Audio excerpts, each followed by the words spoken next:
What up, what up, what up, what up? Thanks for coming back to the vlog. And today is another day. We are about to continue our last couple videos ago where we talked about 5 things that we liked about the Honda Civic Si 9th Gen. And this video is going to be about things we dislike about the 9th Gen.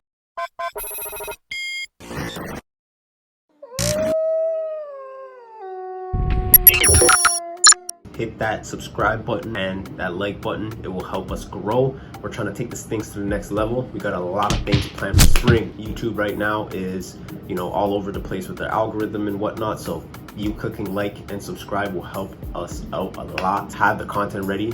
I'ma just need you guys to show a little love.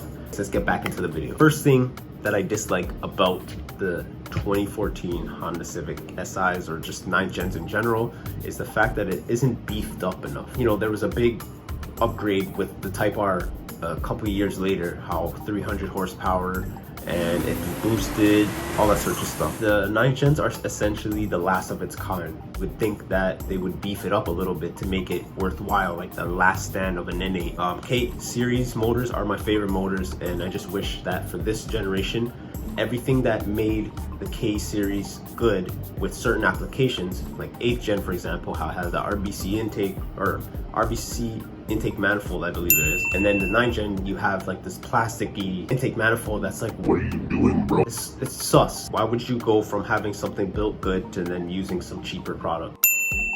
Everything that worked from the past, wish it was built like that. I know it's tuned to be fuel economy and all that sort of stuff, but it says that it's 200 horsepower, 205 or something like that.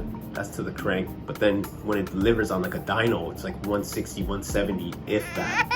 So I just wish it was true to its 200 horsepower, the way they display it. Literally, it's held back so much. I just wish that it came already somewhat dialed in rather than having to buy the Honda and having to buy the intakes and all that sort of stuff to just get simple gains that it's capable of making. Stop. That ties into the build quality stuff that I'm talking about. For example, VTEC. VTEC is only on the intake side for the 9th Gen. I don't know if there's a reason for that or what, but it worked for the 8th Gen, so why take a step back with the 9th Gen, the last of its kind? So if you don't know what I mean, research it. There's VTEC on both sides, on the 8th Gen intake and exhaust. So that's why when VTEC cracks, it is so much more aggressive on the 8th Gen application. Then when you get to the K24, it's literally just on the intake side of things. You hear VTEC crack, but it's not as aggressive as it is on an 8th Gen. So that's what Honda's all about, man. As soon as that VTEC hits in, yo, it's I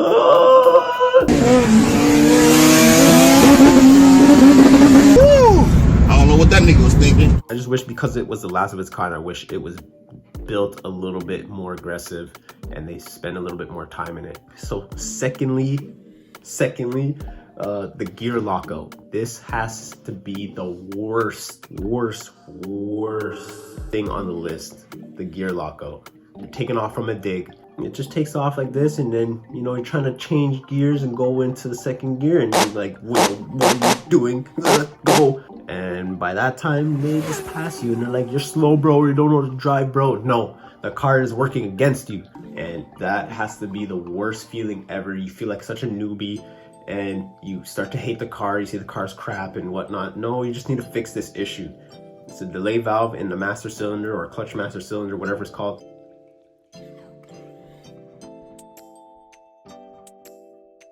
It sucks. It usually happens 2nd and 4th gears, or 5th gear, sorry. Yeah, if you guys ever get a Honda Civic Si 9th Gen, look out for the gear locks. Moving on to 3, there isn't as much aftermarket variety as I would hope for. I know K-Tune does a lot of stuff, but they're very limited in what they do. It's basically just the general things to fix the main issues of the 9th Gen platform. Like compared to the 8th Gen and stuff like that, there isn't as much aftermarket options for the 9th Gen. I just feel like it's a slap in the face, especially for the last of its kind. It's like, bro, we should be getting taillights, we should be getting headlights, we should be getting way more body kits than there are and stuff like that. But no, that's just the way it is, which is why guys just keep it simple with these cars. They look very good, simple.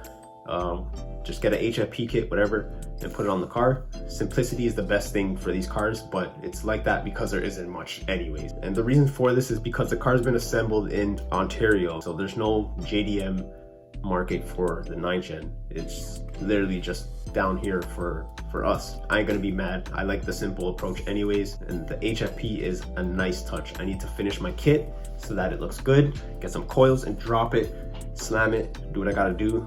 This build is gonna be very nice, but I'm gonna take it hella slow. 4, exhaust note. These cars just have a downpipe coming from the block. I wish I had headers on it like my RSX and my TSX. RSX was dialed in, fully custom exhaust, sounded fantastic. TSX, best sounding car that I've ever had. It was loud, but it was mean rumble, and I miss that car so much. It's so difficult for you to get a unique sound and a clean sound on your Civic because all these exhausts sound the same way. Well, I tried to be different by just making it completely custom downpipe and then custom piping all along, and it still sounds raspy. It sounds really, really raspy. It's loud, but not too loud because I put a high flow cat on there. But like, just sounding different is so hard. My TSX sounded like no Honda I've had ever or heard around me ever, and I was trying to get closer to that with this car, but it's not happening, bro. Not today. For these cars, man, it is what it is. So 5, last but not least, the money it takes to make this car, you know, on the same level as the big leagues. So for you to get it a point where, let's move in tiers. Let's say the Civic is tier 1. In order for you to compete with like tier 2 and midway 3s or early stage 3s and stuff like that, you have to drop stack bundles to get it there. I'll make it rain all day long. And I know online there's people doing turbo builds and they talk about it was only 4K or 5K, whatever. No, man, there's a lot that goes into turboing your car. Supercharging is a little bit easier, which is probably what I'm going to end up doing just because of the modifications that I've done now. The money it takes to properly dial it in just to be on tier with like some of the tier 2 stock cars is insane. At the end of the day, it's very rewarding because you built it. I understand that. But to spend all that money, you could have literally bought that tier 2 car and put money into that and made that even faster than what your Civic will be. It's so difficult and it kind of gets discouraging. It only makes sense if you are chasing speed in like a straight line or whatever it may be. For example, if you're chasing horsepower, it's better to find a car that has horsepower to start with and then has a good variety of mods that you can do to it to get it to a certain level. But the Civic, since this is my platform, I found that it's so difficult to get it to a certain point where you can consider it fast. You know, you pay to play and it's built not bought. I understand all that, but it's just difficult for somebody who just wants to get in something and, you know, race and drive fast and whatnot. This probably isn't the car for you, but you know, around the track it's probably fast. If you know how to drive, you know how to accelerate, you know what gears you should be in, you know, you're following the right lines and stuff like that, you can be faster than these guys with almost double the horsepower of what you have. It's just because that's skill. You know, if you're chasing speed in a straight line, fast highway, poles and whatnot, this probably isn't the application for you, but you can get there for sure. So that's why it's a topic on mine, just because it does get a little discouraging just knowing how much money you'll have to dump into this car to get it on the same level as like a tier 2 car. There is this sort of stereotype with Civic owners, like, you're so slow, bro, slow this, slow that, blah, blah. Yeah, we know it's a great car if you want to be a beginner on the track and you want to gradually grow with your skills. It's one of those kind of cars that, you know, I would applaud anybody to go for. So by all means, I might be bashing the car, but no, that's not what it is. I'm being realistic with you guys. If you're chasing a certain thing, make sure that certain thing comes with the car. Civic, for me, I'm not chasing speed in a sense of in a straight line. I'm chasing speed in a sense of being around a circuit, chasing my own self this year. Hopefully we can get on the track. But yeah, these are my 5 things. Oh no! These are my 5 things that I dislike about the Civic SI 9th gen. There's a few other stuff too, but by all means, I can go on all day about things I dislike and like about the car. My likes outweigh my dislikes, and that's what it comes down to at the end of the day. Let me know what you guys think. If you have 9th gen, tell me what you dislike about your car or like about your car. If you have another car like a G35 or a 350Z, for example, drop the same things, man. Let's start a little poll. Let's see what you like about your car and dislike about your car. Shout out to this shirt here, Black Lives Matters.